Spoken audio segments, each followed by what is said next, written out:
Mga kaibigan, handa na ba kayong sumama sa isang gabing puno ng lagim at misteryo sa lumang ospital ng Sta Ana? Samahan ninyo ako tuklasin ang kwento ni Alexa at Carlo na hinamon ang kanilang sarili na harapin ang alamat ng ang babaeng walang muka.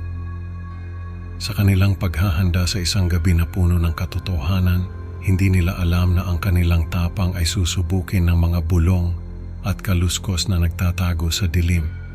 Huwag bibitaw dahil ang bawat hakbang ni Alexa ay magbubukas ng pinto patungo sa nakaraan na hindi niya inaasahang muling haharapin.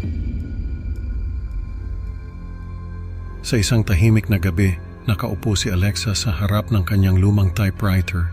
Tila ba naglalakbay ang isip sa mga alaalang nakakubli sa dilim. Dahan-dahan niyang pinindot ang mga letra, handa nang ibahagi ang karanasang bumago sa kanyang buhay. Ang kwento ng isang abandonadong ospital sa Sta Ana na mayroong nakakakilabot na alamat.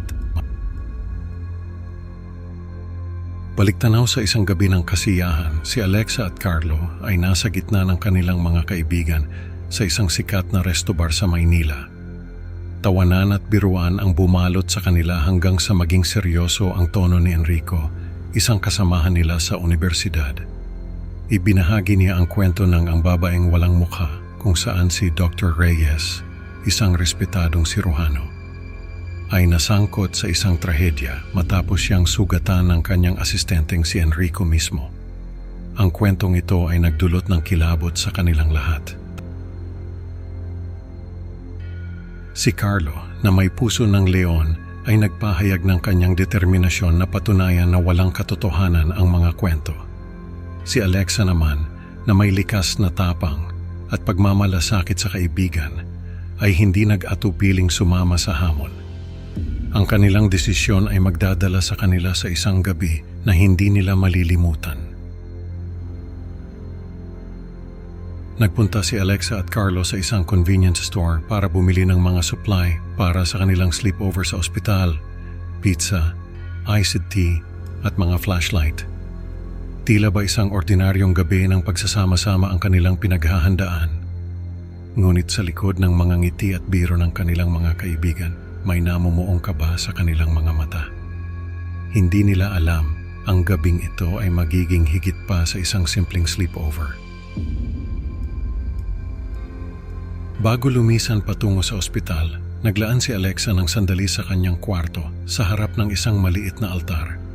Taimtim siyang nagdasal sa imahe ng Stomach Niño at ng mahal na birhen, humihingi ng gabay at proteksyon. Sino ba naman ang hindi magdadasal kung ang haharapin mo ay ang mga bulong sa dilim ng Sta Ana? Ang kanilang paghahanda ay nagtapos at ang dilim ng gabi ay naghihintay. Ano nga ba ang matutuklasan nila sa mga pasilyo ng ospital na iyon? Ang susunod na kabanata ay magbubunyag ng mga misteryo na kanilang kailangang harapin. Hapon na nang marating nina Alexa at Carlo ang abandonadong ospital ng Sta Ana.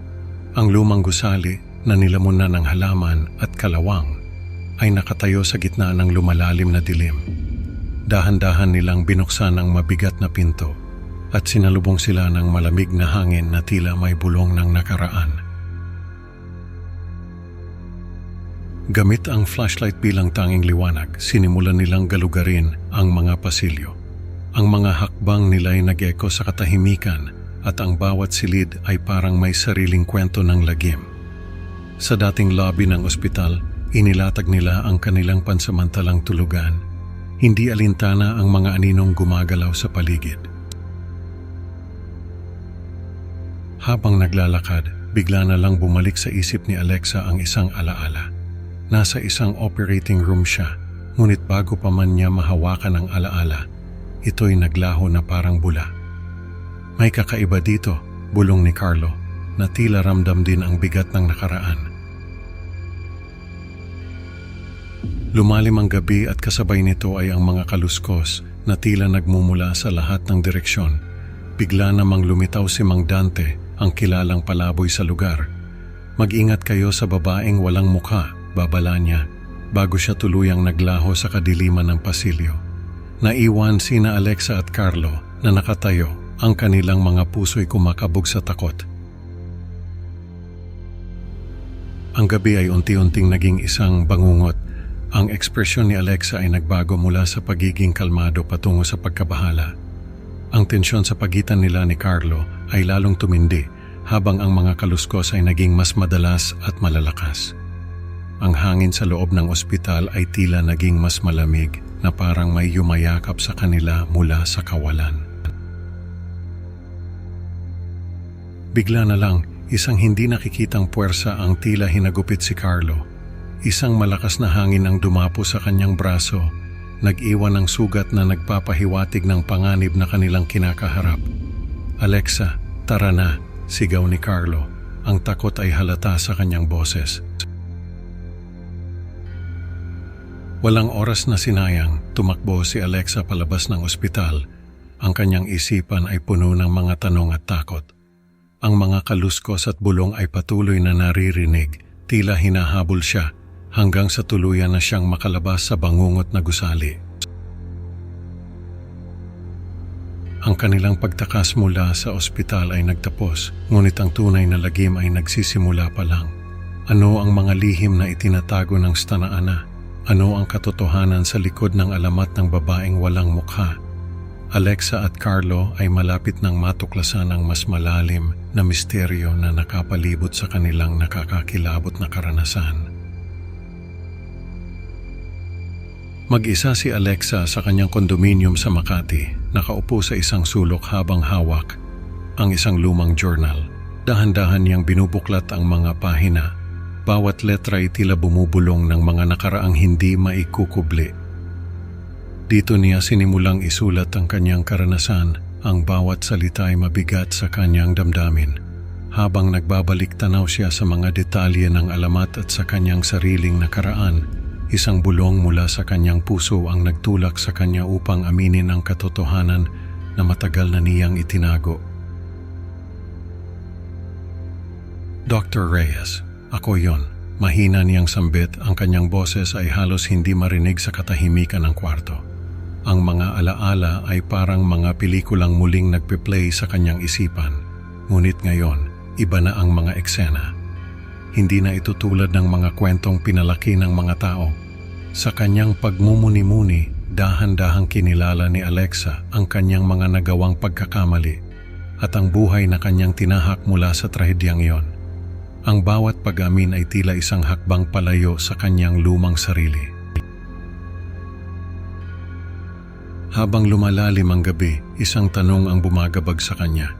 Hanggang kailan ko dadalhin ang mga multo ng aking nakaraan? Sa isang malaking auditorium, makikita si Alexa matatag at puno ng kumpiyansa habang nagbibigay siya ng panayam. Ang kanyang boses puno ng lakas ay umalingaw-ngaw sa buong silid. Mahalaga na harapin natin ang ating mga nakaraan at ang mga multo ng ating mga pagkakamali. Sabi niya sa isang madla na nakikinig sa bawat salitang kanyang binibitawan. Ang kanyang mga mata, bagaman malinaw at matatag, ay nagtatago ng isang lihim na kahapon. Pag-uwi ni Alexa sa kanyang kondo, isang hindi maipaliwanag na lamig ang biglang yumakap sa kanya. Nanindig ang kanyang balahibo at ang kanyang puso ay tila tumigil sa pagtibok. Nang siya'y lumingon, ang refleksyon sa salamin ng isang saradong tindahan ay nagpakita ng malabong anyo ng isang babaeng walang mukha. Ang kanyang hininga ay naging mababaw at ang kanyang isipan ay puno ng pagkagulat at pagkabalisa. Sa huling sandali, habang tinititigan ni Alexa ang malabong anyo na unti-unting naglalaho sa dilim, isang malalim na pagtanggap ang bumalot sa kanya. Ang tunay na multo ay ang mga pagsisisi na hindi ko kayang takasan. Bulong niya sa kanyang sarili. At sa gitna ng mga anino ng gabi, isang katotohanan ang naging malinaw sa kanya. Ang kanyang nakaraan ay palaging magiging bahagi ng kanyang kasalukuyan, isang alamat na hindi matatapos-tapos. Sa huli, natutunan nina Alexa at Carlo na ang tunay na lagim ay hindi lang sa mga alamat, kundi sa mga multong hindi natin hinaharap. Salamat sa pakikinig. Mga ka-creepy Pinoy, huwag kalimutang mag-like at mag-subscribe para sa mas marami pang nakakakilabot na kwento.